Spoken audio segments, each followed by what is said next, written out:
Don't blink, it's your blink. As you can see, we left a little bit of nature corn. Phone was out of battery, so we have to charge it. I don't have a lot of videos. I have 2 videos to do left today, and that's pretty much it. So, you know me, 2 videos could be an hour, 2 videos could be 15 minutes. It's never precise, but always loving to do those. So, enjoy the nature corn, I guess. Okay, let's go. Let's go. Tired of falling out of love. Tired of the rise and fall.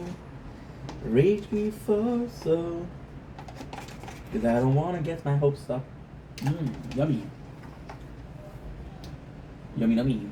Okay, let's go.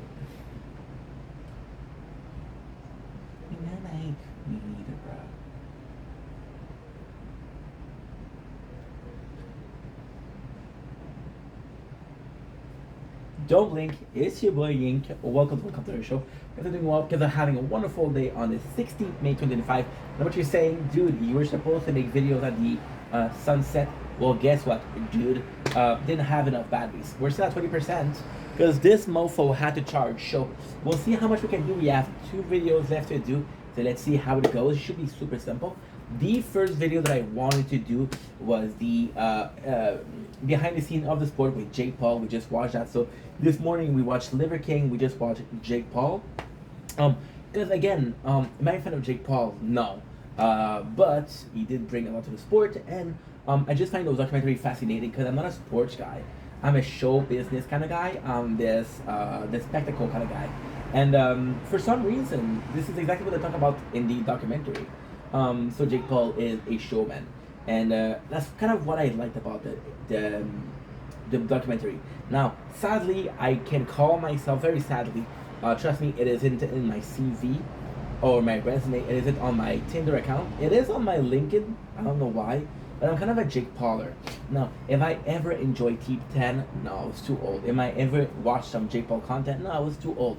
However, I will say this.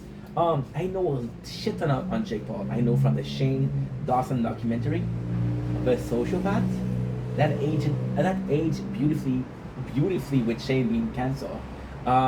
We saw that. We saw a lot of Jake Paul documentary. We watched the Paul family.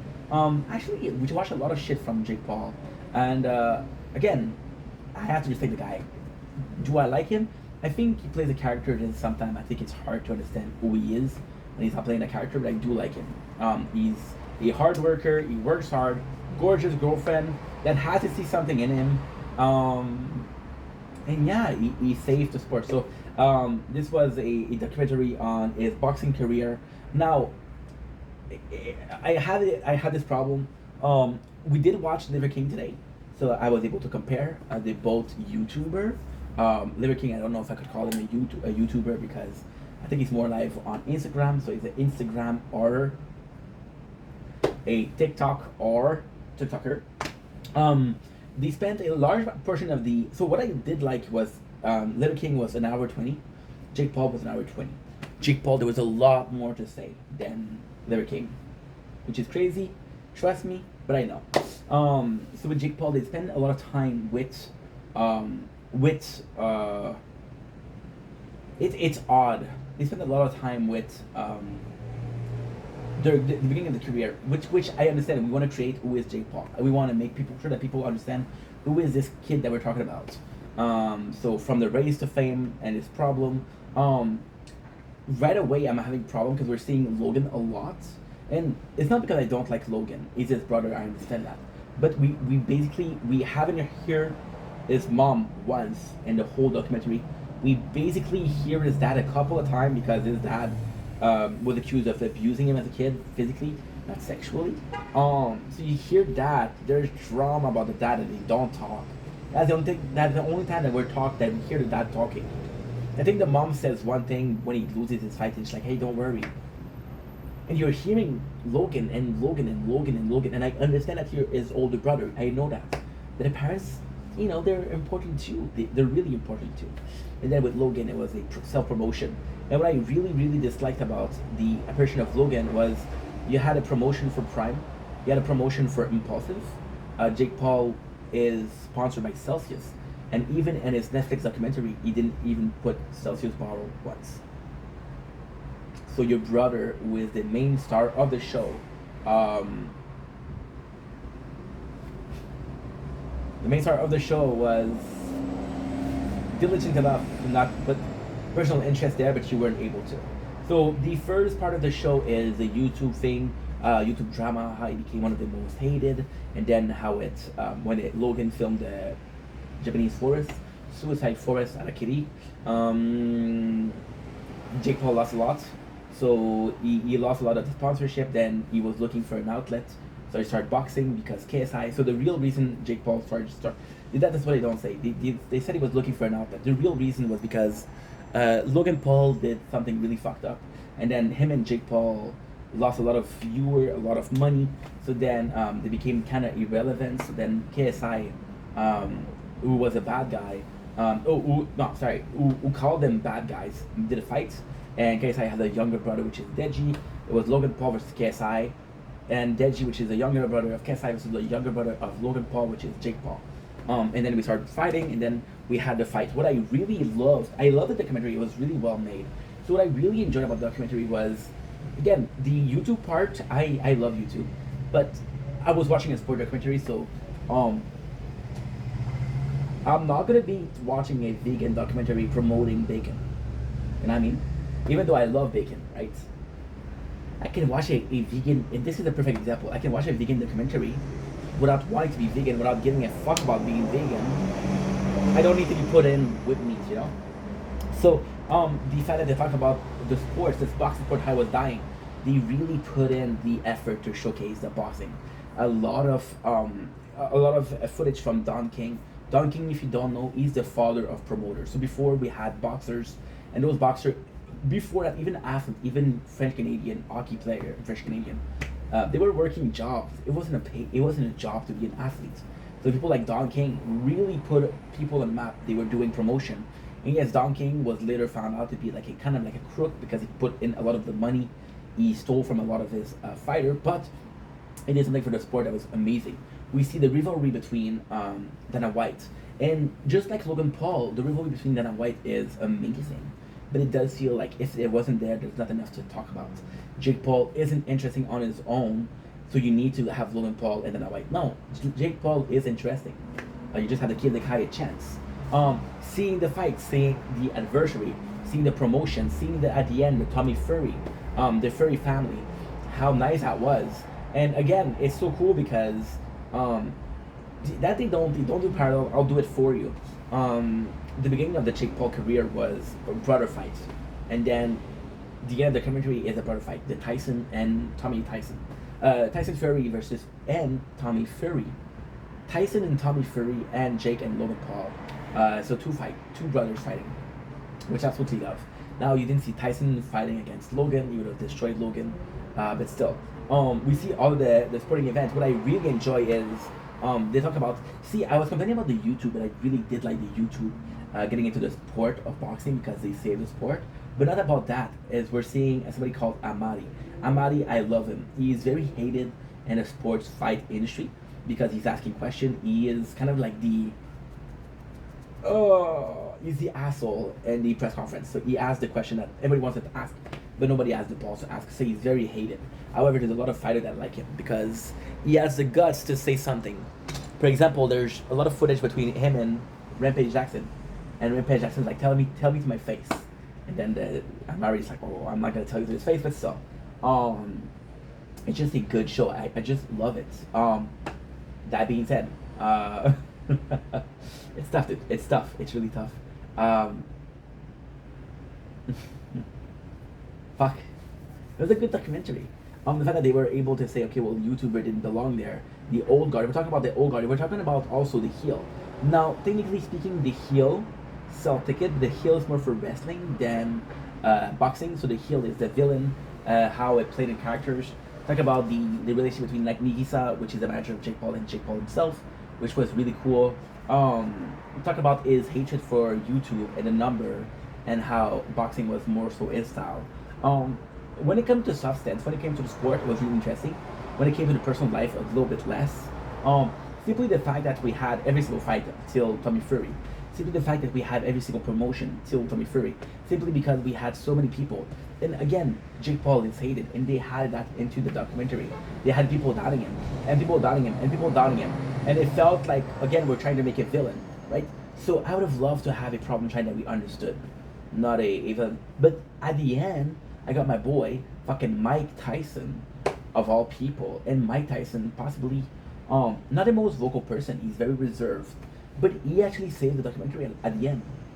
He's like, Jake Paul's not a villain, and everybody till this point called him a villain.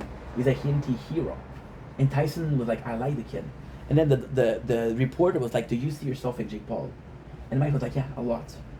So Jake was the guy that kind of, without saying it, made us understood Jake Paul, not as a problem child, not as a heel, as a character, not as a villain, but as a human being, also a flawed human being, you know. Also, the whole documentary is about his win. He has 6 wins, and then he fight and he lost the last one.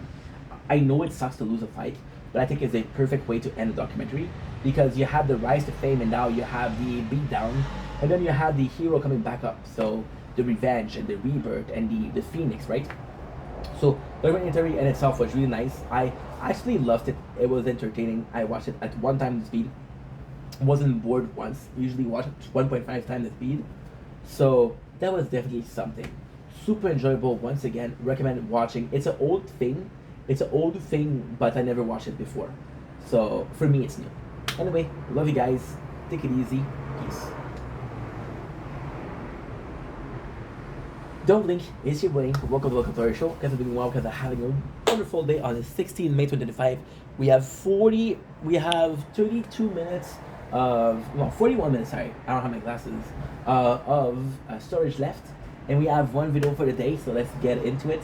And it is, how do I feel? So lately, a lot of video have been about mental health. Mental health is taking this huge place in my life because, again, we're struggling with mental health. And now it's been 3 days in a row where we're making a lot of content, and it's nuts because it's been 3 days in a row where we're making content. It's been 3 days in a row where we actually go out of the house on our scooter and just do night stroll. It's been 3 days where I'm actually filming a decent amount of content from the gaming, from the normal, right? And how do I feel about making content? So again, part of the depression was going silent. Not answering comments, not posting as much, not going live. It was going silent because, yeah, this is the worst thing to say, but this is control. This is control. I can control comments. I can control making videos. I can control my life, right?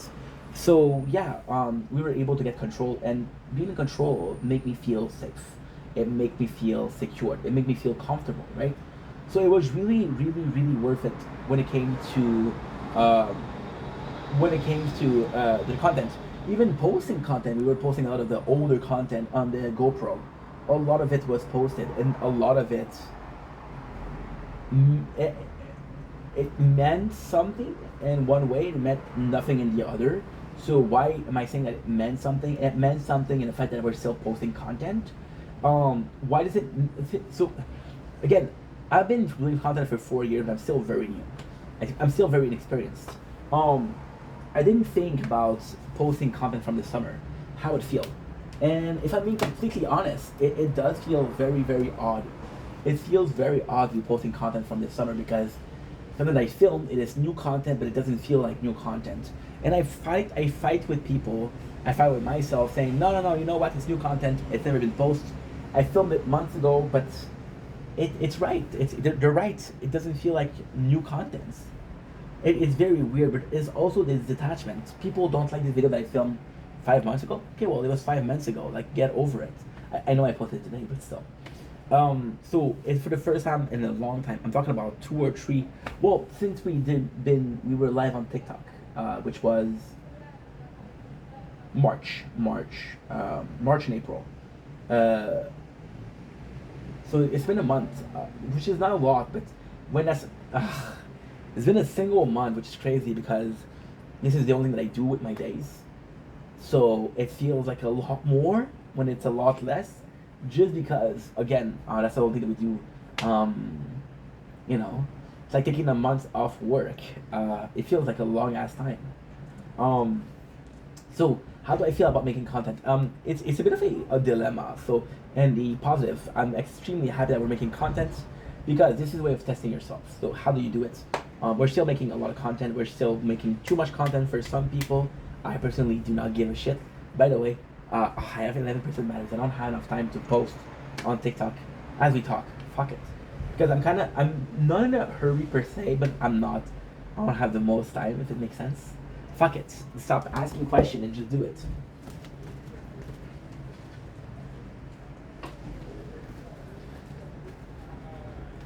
That's how you live life. Asking question doesn't serve purpose. Asking question gives answer, but this answer might not be an answer that you need or an answer that you want. So in the positive position, talking about this too. I was talking about how I test myself. I want to reiterate what it means to be testing yourself. But I also think that is quite important. So for me, testing yourself is, for example, I have this. We're going through depression a little bit. I'm feeling much better though, much better. So I'm not cured, but I'm not as sick. You see, it's not working. Okay, let's go. Oh, fuck, it was hard. So when I'm social, when I'm on live on TikTok, right? I like to talk to people, and this is me testing my social battery. So me testing my social battery equate to, okay, well, you know what? I had X conversation. I was talking to this person, this person, this person. I felt good. I felt bad. I felt overwhelmed. I felt in control. I don't always need to be in control, but we're already going through shit. So if I can't add to the weight, because every single time that I'm adding to the burden is a better word. Every time I'm adding to the burden, we're taking a step back. We're going backward in our healing process, which is important, right? So yeah, we're testing myself with talking to people. Making content is also a test. How much energy do I have today? See, and that's a crazy thing, right? You have energy for different things. So for example, right, you can, and that's so stupid, but you can be on a bicycle, like a stationary bicycle for hours and hours and hours and just work out and you're not gonna get tired, right? You can walk and then you get tired. So what's the difference there? Well, you put more effort mentally speaking and you're more invested in walking. When you're bicycle, you're sitting down, you're just chilling, you're watching a movie, right? So the difference is how involved you are.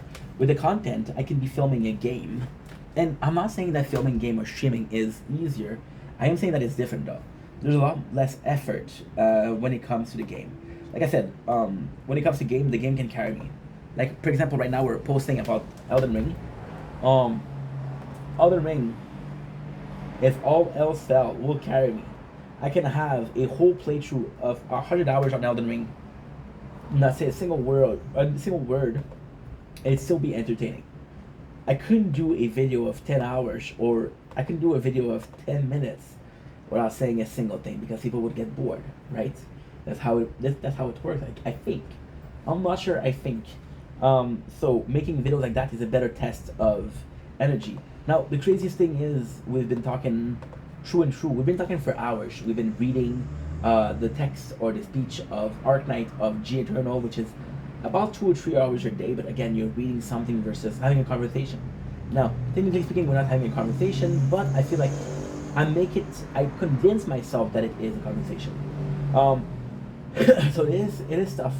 So me being back to making that much content is a great news, because the more content that I make, the better it is. The more energy that I have, the better I'm feeling. Because then again, if you cannot really control how you feel. You can control how much energy you have, and the more energy you have, it's a good sign that you're healing. Today I have a lot of energy. I feel a little bit better. I feel more productive, which is a great thing. Positive emotion, positive result, positive following. I made some content today. I don't care how much success I get from those videos. It still beats not doing anything, right? So making video is a blessing. I'm like, dude, you're working. Also, making video is my passion, my dream, right? So the more I do it, the more I'm doing what I want to do, and the more I'm doing what I want to do, the more I'm falling back in love with making content. I didn't fall out of love with making content. I fell out of love because I wasn't making it. It's like this girlfriend that you have and you're seeing her every single day. And then she becomes long distance and you're like, dude, I miss her. And then you go to a bar, right? And you take one beer too much and you get drunk and you start flirting. And the girl is not even your type, but you want to flirt, you want to feel desired, you know? To make it content is a great thing because you're getting back into the relationship, you're getting back to the seeing that relationship every single day. It's becoming once again what you breathe, what you drink, what you eat, what you sleep, what you dream about, when you wake up, that's the first thing you think about, right? Going out, landscape, carrying this conversation. We went out yesterday, the sunrise was beautiful. I didn't need to talk, it was a beautiful spectacle. But I was still out there working. Understand? So the more content we make, the better we feel, and the better we feel is a question of day by day. If I can have 1 week with 4 days that were fantastic, that's better than a week with 2 days that was fantastic. 2 days was fantastic. Maybe next week I'm gonna have the full week fantastic. Maybe I'm gonna have 3 days fantastic. But it's still 3 days versus not taking a chance, not taking a risk to put yourself in a position where you might end up being happy. Now we're at 5% battery, so I have to hurry up. The negative, there's always gonna be this fear of, dude, you're diving in the water and you don't have your floater. You know how to swim, but if you get tired or if you have a cramp, you can drown. You're diving in a pool of water, but you don't know if there's a stair for you to get out of the water. Are you stuck in the water? Are you gonna be drowning? There's always this fear of that because again, this is something that we had before. We overworked ourselves, we burned out ourselves before. Again, the worse I feel, the less energy that I feel, that I have, the less energy that I have, the more I push myself, the more I am at risk of doing a burnout, which is the enemy number one. So there is a fear there, and fear leads to doubt, and doubt leads to a lot, to insecurities, to everything. So there is a fear for sure, but it does feel good to be restarting to make content. And then the craziest thing with that, the craziest thing with making content is if tomorrow I don't feel good, if tomorrow I don't feel like making videos, I did a shit ton today. I don't need to be doing that many videos every single day. I don't need to be diving in every single day. I dive in last week with some videos. I'm still posting them. It went well. That's all you need. That's all you'll ever need. So making content rocks. Making this much content rocks. Making this much content and still feeling in control. Making that much content, but still feeling comfortable with how much content or how much effort we're putting in. Going to sleep super early because we're tired. But going to sleep, being okay with going to sleep, you know why? Because you worked that day. You did work. Doesn't matter how much you did or how much you didn't do. You worked. That's a blessing. So yeah, super happy that we're making content. Like I said yesterday about the TikTok live, I don't know how much days I can do making content, but let's take it day by day. Today's a good day. Yesterday was a good day. The day before yesterday was a good day. We made content 3 days in a row, which is a proof that we had a good day. Tomorrow doesn't have to be a good day, but if it is, that's 4 days in a row. 4 days in a row is a pretty good fucking result. It's pretty hopeful. Anyway, love you guys. Take it easy. Peace. 3% batteries. We did it. Hell yeah. Okay, let's go. Okay. Kill me, Anakin. My allegiance is to the Republic and to democracy. If you're not with me, then you're my enemy. Only a city of an absolute, I'll do what I must. You will try. I have failed you, Anakin. I have failed you. I should have known the Jedi was planning to take over. Anakin, Chancellor Palpatine is evil. From my point of view, the Jedi are evil. Well, then you were lost.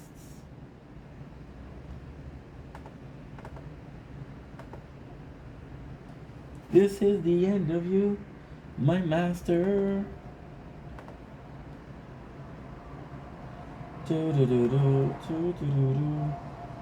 You were the chosen one. You said that you'll destroy the Sith, not join them. Bring balance to the Force, not lead it in darkness. I love you. You were my brother, Anakin. I loved you. I don't love you anymore. Anakin, you're breaking my heart. I never stopped loving you. But you were going down a path I can't follow. Cause I'm watching you, you're watching me. Come that you only love me. Liar, no. You with him, you betrayed me. You brought here him to kill me. Let her go, and I can't let her go. You turn her against me. You have done that yourself. You have allowed the Dark Lord to twist your mind until now. Don't lecture me, Obi-Wan. That's what I already said. To democracy, if you're not with me, then you're my enemy. Only a Sith deals an absolute, I'll do what I must. You will try. I have failed you, Anakin. I have failed you. Ouch. I should have known the Jedi were planning to take over. Anakin, Chancellor Palpatine is evil. From my point of view, the Jedi are evil. Well, then you are lost.